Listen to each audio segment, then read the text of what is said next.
Good morning दोस्तों, कैसे हो आप सभी लोग। 28 सितंबर 2022 और शाम का तकरीबन 4:59 अभी हुआ है। और मैं शाम के टाइम में भी गुड मॉर्निंग आपको इसलिए बोल रहा हूँ क्योंकि अभी थोड़ी देर पहले मैं नहा करके बाथरूम से बाहर निकला हूँ। उससे पहले मैं सो रहा था। और दोस्तों इसका कारण ये है कि कल हमारे यहाँ पर रात में जागरण था।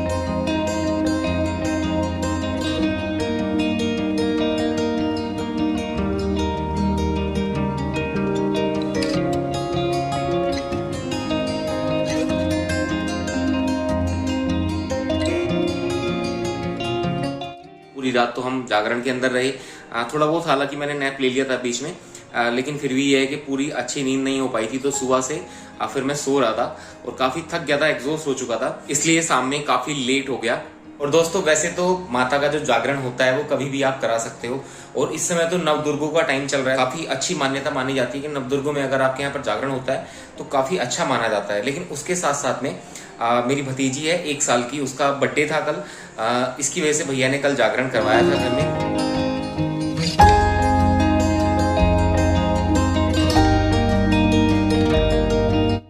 मुझे आज सुबह जाना था बाइक की सर्विस कराने के लिए, तो मैं नहीं जा पाया क्योंकि मैं सुबह सो करके नहीं उठ पाया था। तो फिलहाल जो बाइक की सर्विस है वो कल के लिए एक्सटेंड हो गई है। कल हम बाइक की सर्विस करा करके लेकर के आएंगे। और यार देखो, यहाँ पर ये एक की का साइन दिखा रहा है। इसका मतलब ये है कि बाइक हमारी पहली सर्विस के अंदर आ गई है। मतलब फर्स्ट सर्विस तो इसके अंदर नहीं दिखा रहा है, लेकिन इसका मतलब शायद यही है कि सर्विस आपकी होनी है। आई थिंक 500 किलोमीटर्स का इसके अंदर सेट होगा, क्योंकि 532 किलोमीटर बाइक रन कर चुकी है। तो इसमें ये साइन आ गया, तो इसका मतलब हमें सर्विस अब करानी है। 750 किलोमीटर मैक्सिमम किलोमीटर लिमिट है पहली सर्विस के लिए। तो हम पहले ही करा लेंगे, मतलब हम कल करा लेंगे। और यार बाइक कंसोल के अंदर अभी मैंने टाइम और डेट दोनों ही सेट नहीं किए हैं, तो उसको भी हमें सेट करना है। और अभी तक हमारी बाइक 8 घंटा 40 मिनट चल चुकी है। मतलब 532 किलोमीटर के लिए 8 घंटा 40 मिनट अभी तक बाइक चल चुकी है। और जिस दिन हम लोग ग्रेटर नोएडा गए थे तो उससे एक दिन पहले हमने अपनी बाइक का नंबर प्लेट इंस्टॉल करवा दिया था। हालांकि अपनी बाइक की अभी आरसी नहीं आई है, बाकी डॉक्यूमेंट सब आ चुके हैं, इंश्योरेंस वगैरह सब कुछ आ चुका है, लेकिन आरसी अभी नहीं मिली है हमें। So this is the next morning. 11:30 बजने वाला है अभी और मैं बाइक को सर्विस के लिए देने जा रहा हूँ। यार मैंने जो हेलमेट के ऊपर यहाँ पर माउंट लगाया था और उसके ऊपर जो एमसील वगैरह लगाई थी वो सब कुछ हट गया है। पता नहीं रखे रखे कैसे हट गया अपने आप ही। तो कोई नहीं, ये अच्छा हुआ कि चलती बाइक से नहीं हटा, ऐसे ही हट गया। तो इसका कुछ और जुगाड़ करेंगे। हालांकि मैंने जो स्ट्रिप वाला माउंट होता है वो ऑर्डर कर दिया है। यहाँ पर लग जाएगा माउंट और स्ट्रिप जो है वो हेलमेट के अंदर ऐसे बंध जाएगी। तो वो 4 अक्टूबर को मेरे पास पहुंचेगा। तब तक देखते हैं हम कैसे काम चलाते हैं। बाइक की सर्विस बुक, फर्स्ट सर्विस, तो ये अपना हो जाएगा आज। और ये अपना इंश्योरेंस वगैरह है। तो फिलहाल इसको अपने पैकेट के अंदर रखते हैं और चलते हैं।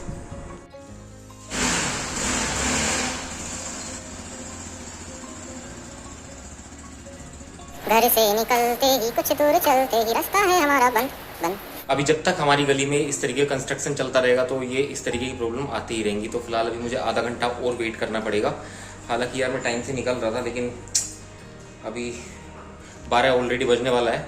उसके बाद तकरीबन 20 मिनट और लग जाएगा। तो 12:20 के आसपास में यहाँ से निकलूंगा। देखना पड़ेगा जाकर के सर्विस सेंटर पर ही कि आज हो पाएगी कि नहीं हो पाएगी। अगर आज हो पाएगी तो शाम को 7-8 बजे के आसपास ही फिर मुझे मिल पाएगी। और यार फर्स्ट सर्विस के बाद में बाइक के अंदर काफी इंप्रूवमेंट आएंगे। जो बाइक की परफॉर्मेंस है वो काफी हद तक अच्छी हो जाएगी। प्लस जो बाइक का माइलेज है वो भी अच्छा हो जाएगा। अभी 30 और 35 के बीच में बाइक माइलेज दे रही है, लेकिन उसके बाद शायद 35 के ऊपर चला जाए।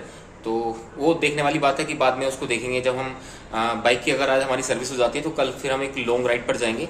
और लॉन्ग राइड बहुत ज़्यादा लॉन्ग नहीं होगी, तकरीबन 100-150 किलोमीटर के आसपास की हम अपनी राइड को रखेंगे।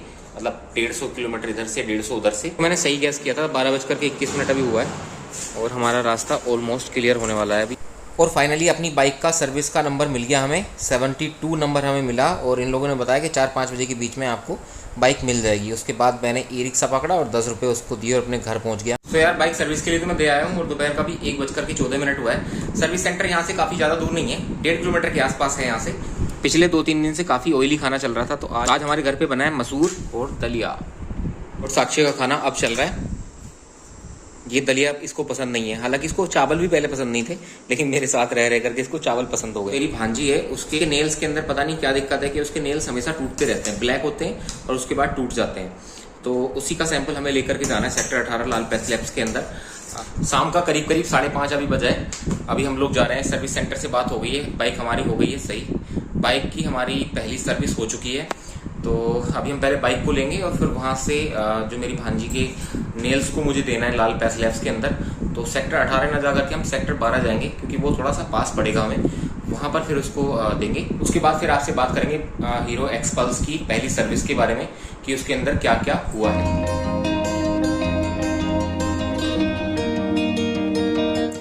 सो यार फाइनली 5:30 बजे के आसपास हम लोग सर्विस सेंटर पहुंच गए थे अपनी बाइक को लेने के लिए। हालांकि इन लोगों ने हमसे बोला था कि 4 बजे आपको बाइक मिल जाएगी, लेकिन ऐसा हुआ नहीं। बाइक को काफ़ी टाइम लग गया सर्विस होने के लिए। तो मैंने साक्षी को वेटिंग रूम के अंदर बिठा दिया और ऑलरेडी इस समय तक 6:30 का टाइम हो चुका था। तो मैंने साक्षी से बोला कि तुम टीवी वगैरह देख लो, लेकिन आजकल के मोबाइल के ज़माने में यार टीवी कौन देखता है भला। अब क्योंकि मेरी बाइक का जो विज़न था हेडलाइट का वो काफ़ी ऊपर जा रखा था, तो मैंने सर्विस सेंटर के अंदर जा करके उसको फिर उन लोगों से सही कराया। तो यार बाइक तो अपनी सर्विस हो चुकी है और इन भाई ने बाइक अपनी सर्विस की है। तो भाई ये है हमारे मैकेनिक जिन्होंने आज हमारी बाइक की सर्विस की है। हालांकि मैंने इनसे बात करने की कोशिश की थी, लेकिन यहाँ पर शोर इतना ज़्यादा हो रखा था तो यहाँ पर कुछ भी आवाज़ क्लियर नहीं आ रही थी।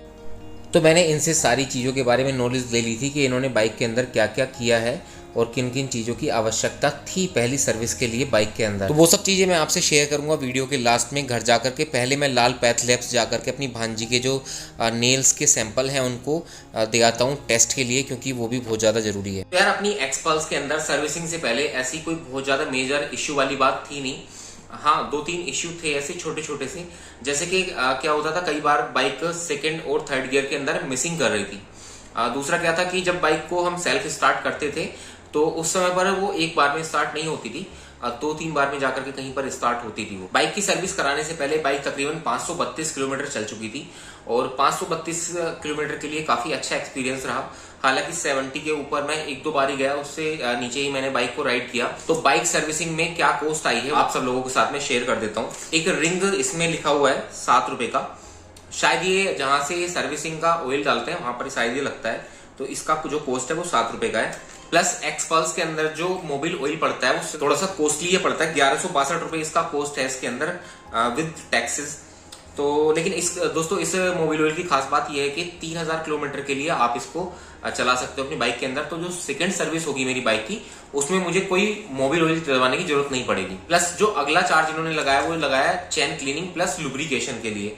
इसके लिए इन्होंने चार्ज किया है 135 रुपए 70 पैसे। इसका मुझे यार कुछ करना पड़ेगा क्योंकि हर बार 135 रुपए देना अच्छी बात नहीं है। तो इसके लिए कुछ जो लिक्विड वगैरह आते हैं, स्प्रे वगैरह आते हैं, वो मैं परचेज कर लूंगा, वो मैं ऑनलाइन ऑर्डर कर दूंगा अपने घर पर ही। फिर हम लुब्रिकेशन प्लस चेन क्लीनिंग कर पाएंगे अच्छे तरीके से।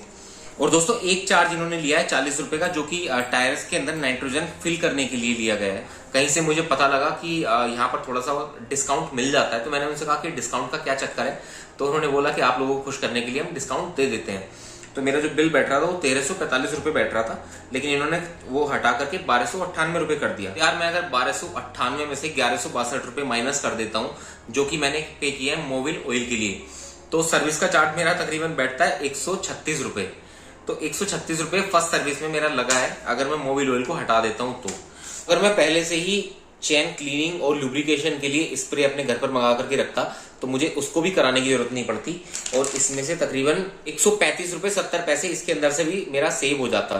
तो जो बाइक सर्विसिंग का चार्ज है वो घट करके केवल और केवल 1162 रुपए मेरा रह जाता, मतलब केवल और केवल मोबिल ऑयल का चार्ज रह जाता। मतलब आप देख सकते हो यार कितना एक्सपल्स को लेने का फायदा यही है कि इसका जो कॉस्ट है सर्विस वगैरह का वो काफी कम आने वाला है, काफी नॉमिनल आने वाला है। अगर हम कोई दूसरी बाइक लेते हायर सीसी की तो उसमें काफी ज्यादा हो जाता वो। तो शुरुआत के लिए काफी अच्छी बाइक है, कोई बहुत ज्यादा खर्चा भी नहीं है। तो यार बाइक लेने से पहले जो दिमाग में मेरे बाइक्स थी लेने के लिए वो डोमिनार थी और हिमालयन थी और एक्सपल्स थी। लेकिन जब मैंने अपने गांव में जाकर के नहर के अंदर इस बाइक को राइड किया था, मुझे इसकी ऑफ रोडिंग कैपेबिलिटीज के बारे में थोड़ा सा पता लगा और मैंने डिसीजन लिया था कि मैं ये बाइक ले लूंगा। लेकिन उसके साथ साथ जो मेरे दिमाग में चीजें थी वो आज क्लियर हो गई हैं, क्योंकि मैं हीरो की बाइक पहले भी यूज कर चुका हूँ और स्प्लेंडर है मेरे पास में एक ऑलरेडी।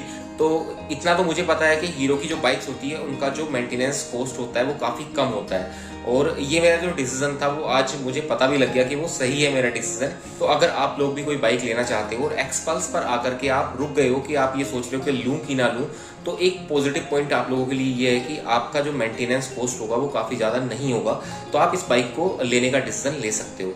सो दोस्तों फिलहाल इस वीडियो के अंदर इतना ही रखते हैं और मिलते हैं नेक्स्ट व्लॉग में। तब तक के लिए बाय बाय।